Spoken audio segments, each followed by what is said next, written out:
What's up guys, today I'm bringing you something new that I've wanted to do for a while now. Usually on the channel I cover games and often anime, but if you've known me for a long time or catch the occasional tweet of mine on Twitter, you'll know I have other interests, and sometimes I play games and watch certain anime that I just don't talk about here on the channel. So I thought of this new video format to share with you guys the things I've been dabbling in over the past month, whether they be movies, music, TV shows, or whatever else. I may include more serious and personal topics sometimes, but we'll see. But anyways, without the way, let's talk about what I was up to in March 2021. You guys know I'm a big fan of RPGs, and classic style RPGs in particular are what I love. It's been a while since I played a great one, and I was hoping Bravely Default 2 scratched that itch for me. And boy did it ever. For a good week or so, I was glued to this game. Maybe I just played it at the right time where I really wanted that classic style of RPG we don't see too often anymore, because the game is good, but it's not like the greatest thing I've ever played or anything. Regardless, I had a blast. For those that may not know, the Bravely Default games take their job system straight from Final Fantasy V, where you can mix and match jobs to create your ideal party, like a white mage that can use assassin abilities or a warrior with time magic. The sky's the limit with how you tackle the game, and it was some of the most genuine fun I've had in a while playing a Japanese RPG. I wish the characters and story were more fleshed out because there was a lot of potential here to do something really memorable, but in the end the gameplay is what really drove the experience. I know many people feel turn-based RPGs are outdated, but I'll take them over real-time action most of the time, and Bravely Default 2 was a great reminder of why they work so well. It's definitely a game worth your time. I'm going to start this one off by saying that Monster Hunter Rise is my game of the year so far. When Monster Hunter World came out, I thought they couldn't possibly top it. The game was such a great evolution for the series, and then they actually topped it with Rise. More quality of life improvements, super fun mechanics that I'll get into in a sec, and was easily my favorite cast of new monsters ever. Seriously, if you ever wanted to try getting into Monster Hunter and never took the plunge, Rise for the Switch is the perfect time to do it. I know several friends that picked this up as their first game, and they've been hooked since day one. It's really that good. So, about those new amazing mechanics they brought in, the first is the inclusion of your own personal dog or Palamute. I hope Capcom keeps them around for future titles because I don't think I can ever go back to just Palicos. Your Palamutes help you dash around the levels, and you can do pretty much anything on them from carving monsters to sharpening your weapon. And they even fight alongside you in combat, even in 4-player multiplayer. They're such a great addition and feel so natural that I can't imagine going back and not having one. The other new big mechanic they added is the wire bug. Imagine the hook claw from Iceborne, but infinitely better. You can zip around multiple times in different directions, and they even let you use attacks equivalent to the flashy hunter arts from Monster Hunter Generations. And I think that's the best thing about Rise. It's the perfect mix of the old formula of Monster Hunter with the new formula laid out by World. Even as I'm saying this, I'm still playing Rise on the regular, and Capcom has already confirmed to be supporting the game for a while to come, so this game is here to stay and I can't wait to keep playing. Shifting gears just a bit here, but now I want to touch a bit on Twitch and podcasts, and by extension the goals I set for myself that March played a big part of. If you watch my recent videos here on YouTube to the end, you'll know that my goal for this year is to reach 5,000 subscribers on here, but I also have a goal on Twitch to reach 600 followers by the end of the year. And to further that goal, I streamed for at least 40 hours last month on Twitch, primarily Gundam with friends, and then Monster Hunter Rise as the month was coming to a close. And honestly, that's probably the most I've streamed on Twitch consecutively in years. Couple that with me going out of my way to make guest appearances on various podcasts throughout the month of March, this may sound strange, but I am proud to say that I'm proud of myself for achieving all of that. I won't get too much into it in this video, but some of you may know that I live with depression and severe anxiety.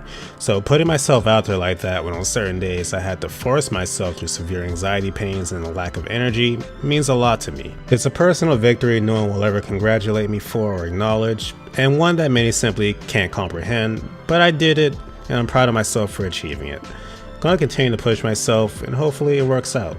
So let's round this out with what I've been watching in March, starting with what's only my second Kamen Rider show ever, Kamen Rider Amazons. Previously I only watched Kamen Rider Black, and I wanted to explore more of the series. I wanted something with a more mature tone to it like Garo, so I got to searching and found out that Amazons is considered one of the more darker, even edgier if you will, Kamen Rider series.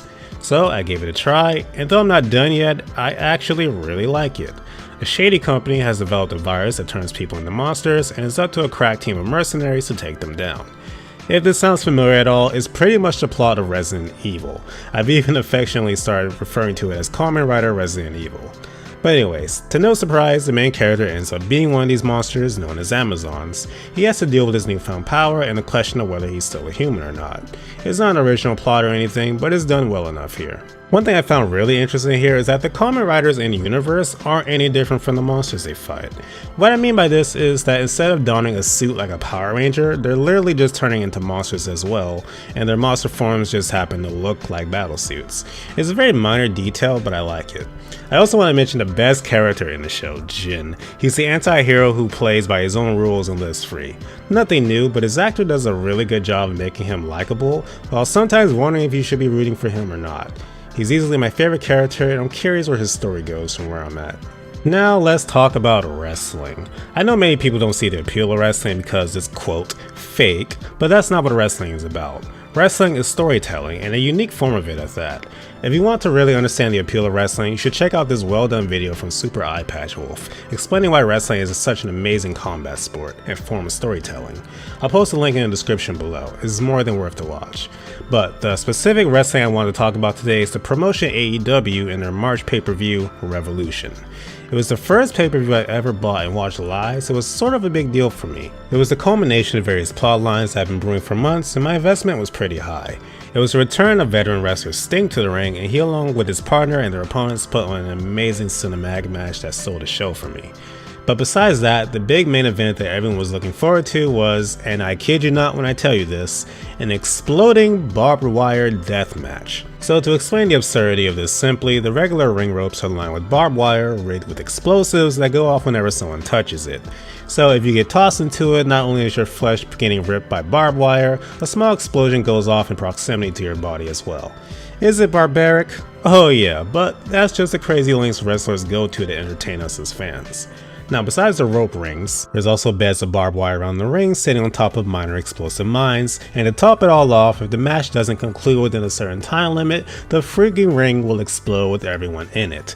Or rather, that would be the case if said explosion would have went off as planned. They did a big story spot where the estranged best friend of one of the wrestlers, Jon Moxley, came into the ring to save his unconscious friend from the explosion, but the explosion failed to go off.